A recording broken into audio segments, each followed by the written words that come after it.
Meus queridos, caríssimos irmãos,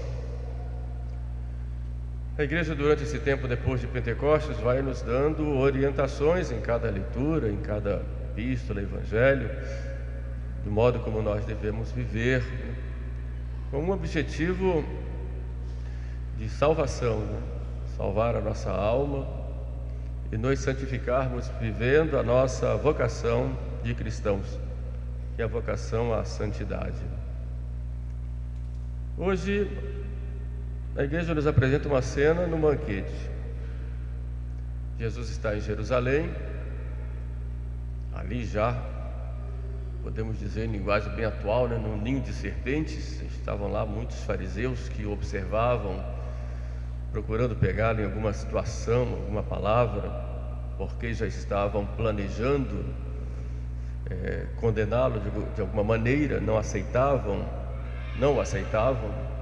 e não o reconheciam.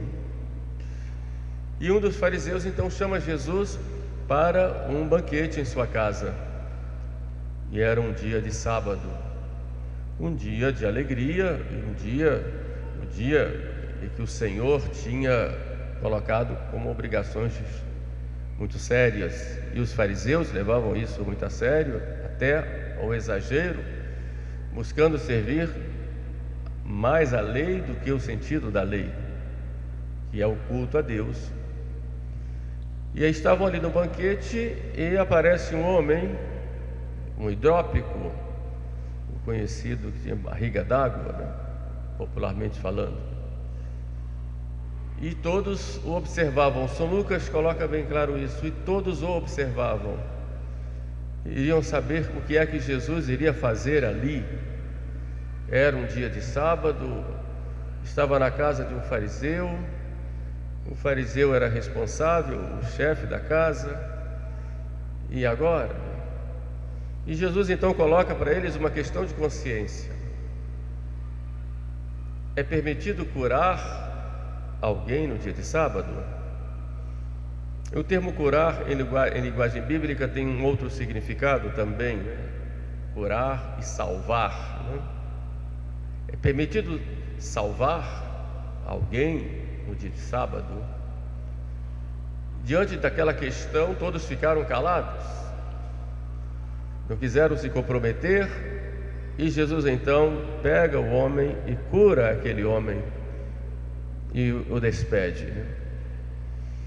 Depois joga uma segunda questão, e Jesus usava muito esse método de questionar, de perguntar, para levar ao raciocínio e levar as pessoas também a pensarem o que é que estão fazendo, Porque muitas vezes nós repetimos frases de efeito que a sociedade nos coloca, e nós terminamos não raciocinando, não vendo o sentido verdadeiro da lei de Deus.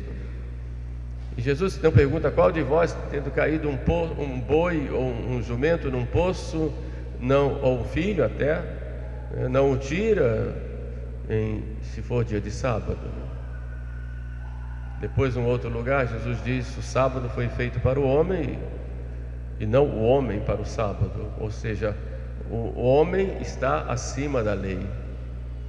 Toda a lei da igreja, ela só tem um sentido, o que disse São Paulo na epístola de hoje, que é o sentido do amor, o amor de Deus. Tudo existe para isso. E a nossa vida interior, que consiste nessa união íntima com a pessoa de Jesus Cristo, tem só esse sentido: viver o amor. É aí que está a identidade do cristão. Ama et fac quod vis, como diz Santo Agostinho, viver o amor. E Jesus então coloca ali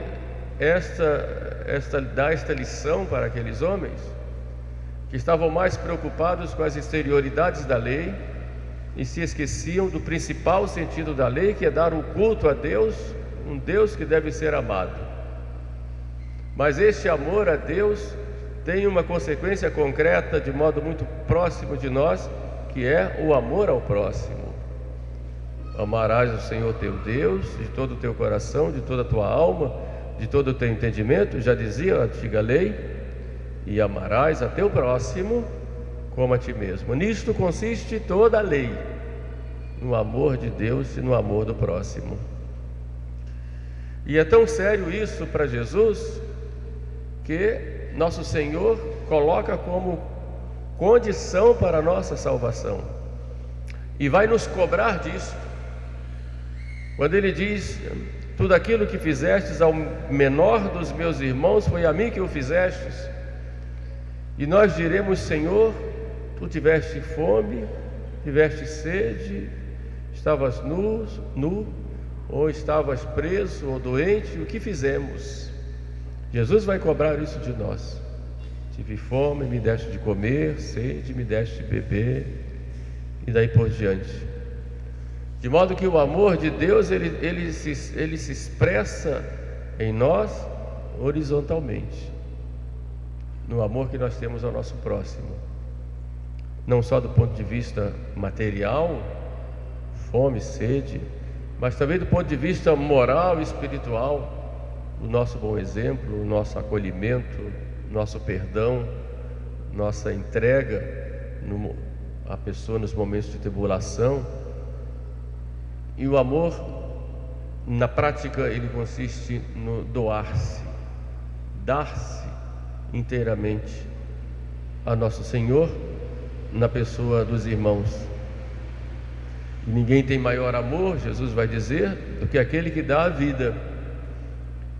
E em cada ato de amor há em nós, deve haver em nós, um ato de doação.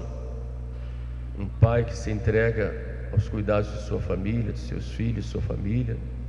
Uma mãe que se doa no trabalho, no dia a dia, em sua casa, nas preocupações, nos cuidados. Um sacerdote que se entrega totalmente a Deus na salvação das almas, que expressa maior esse amor de Deus. Nós que nos doamos uns aos outros, com a nossa presença e amainando, no certo sentido, o sofrimento dos outros, sendo verdadeiros sirineus na vida das pessoas. Enfim, o amor, ele exige atitudes, e foi exatamente isso que Jesus fez lá. O sábado era importante, mas tinha um sentido, o sentido do amor de Deus. Como o domingo para nós valorizamos tanto, e é uma norma da igreja, guardar domingos e festas, mas a caridade é o verdadeiro sentido de toda a lei. Sem a caridade, a lei não tem sentido, e ela existe exatamente para nos levar à caridade. Mas Jesus olha uma outra coisa ali naquela festa, observando que tomavam os primeiros lugares os convidados lá na mesa do banquete. E Jesus então dá uma grande lição de que é necessário nós termos a humildade. A humildade é o fundamento da caridade. Não vai existir caridade se não existir humildade. E a humildade é a verdade sobre nós. São Paulo diz: aquele que se gloria, glorie-se no Senhor. Não é aquele que a si mesmo se recomenda, mas aquele a quem Deus recomenda. Então nós precisamos ter humildade. E o grande inimigo da humildade é o orgulho, que é tão desagradável a Deus, ou tão ofensivo a Deus, que Deus, que é amor, abomina de tal forma que expulsa do céu Lúcifer por causa de seu orgulho, expulsa Adão do paraíso por causa do orgulho, Adão e Eva. E assim toda a história do povo hebreu, e vamos ver em diversos momentos, os castigos que vêm é exatamente por causa do orgulho. E nós temos que vigiar muito, porque o orgulho está tão enraizado na nossa natureza, que é, na verdade, a raiz de todo o mal, a raiz de todos os pecados. Por isso a humildade deve ser buscada por nós constantemente. O orgulho impede que a graça haja em nós, porque Deus dá a graça aos humildes e resiste aos orgulhosos. O orgulho impede a prática das virtudes, destrói a própria virtude em si. O orgulho tira de nós a verdadeira caridade. Por isso precisamos combater o orgulho que há em todos nós. Santo Tomás de Vila Nova, um santo da Reforma, ele dizia que dava duas maneiras, dois modos de combater o orgulho. O primeiro é nós olharmos para nós, para os nossos sucessos, ou aquilo que nós consideramos sucessos, e olharmos como nada. Olharmos como coisa leviana, se temos alguma qualidade ou se temos algum sucesso na vida. Olhar como São Paulo dizia: considero tudo isso como esterco. Como esterco, não é nada. E nós sabemos que não podemos ter sequer um bom pensamento se Deus não nos der a graça. Então, quando nós agimos com orgulho e com vaidade, na verdade tiramos de Deus a glória que é dele e não a nossa. E por mais coisas que nós façamos e tenhamos, que sejam consideradas boas, nós temos que considerar isso para nós, no que diz respeito a nós, como nada. Olharmos quão levianos nós somos quando nos enchamos, nos ufanamos, né, por alguma coisa boa que nós tenhamos feito. Devemos olhar São Paulo, que diz: em tudo dai graças, em tudo dai graças. Então a primeira maneira de nós vencermos o nosso orgulho é olharmos como nada qualquer sucesso, qualquer coisa boa que nós façamos, porque não são vindas de nós, mas apenas fomos instrumentos e não colocamos obstáculo para a graça, mas tudo vem de Deus. Em segundo lugar, para vencer o orgulho, digo, a outra maneira que Santo Tomás de Vila Nova nos ensina é nós nos compararmos com os santos, que fazendo tantas coisas grandiosas, eles se consideravam nada, e nós não fazemos a 10ª parte do que os santos fizeram, e eles se consideravam pequeninos. Olhemos um Santo Padre Pio,